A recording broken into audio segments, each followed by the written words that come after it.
There are so many ways in which Indicorps has just fundamentally shaped the way that I think, from small to large. Now, when I go on vacation, I know that it's more satisfying if I can find a way to engage with the local community instead of just going tourist site to tourist site.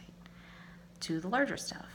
Now, when I have a problem, I can hear Anand's voice inside my head saying, "There's a problem, there's a solution. So don't get stuck and give up, but come to the table with some ideas." But I think the most obvious component of the Indicorps piece was service. I knew the fellowship had to end, and I wondered how would I be able to live a life of service back at home. I really struggled with this when I returned. I went to law school, I tried out direct legal services, a variety of pro bono work, and nothing really felt right. I had a hard time finding work that I really wanted to do that felt meaningful. So, several years and jobs later, I found my home in politics and in government. And it felt, very reminiscent of Indicorps. It was hard, the days were very long, and the work was meaningful. Of course, there was also a certain amount of frustration and bureaucracy to contend with, but for the first time since Indicorps, I felt a sense of purpose, and I felt like doing my job was an honor. But the story I want to tell about how I've been able to live Indicorps values back at home is that I quit that job. In some ways, I think that was the most Indicorps move of all.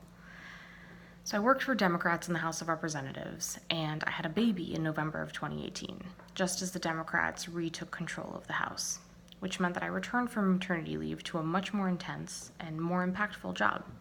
This was the dream. We could hold hearings, we could pass legislation, we could create change for a lot of people.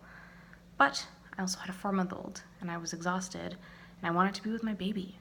My heart just wasn't in Congress anymore, and coming to terms with that reality was really hard and required confronting my fears over and over again. What if I couldn't find a job when I wanted to return to work?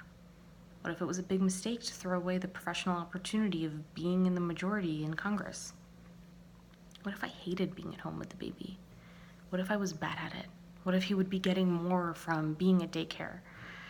What if my colleagues and my peers judged me for leaning out?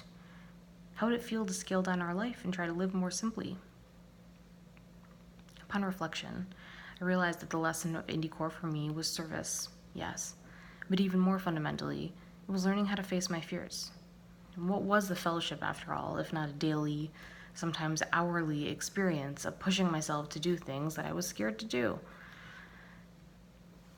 The fellowship pushed me to do what I knew was right, irrespective of what others would think. So I summoned those skills, and I quit my job, and I'm 3 weeks into being a stay-at-home mom, and it is very hard.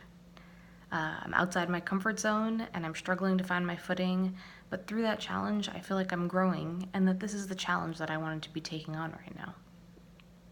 And I'm grateful to Indicorps for giving me the courage to face my fears, and to enabling me to be thoughtful about what service can mean in all of its dimensions.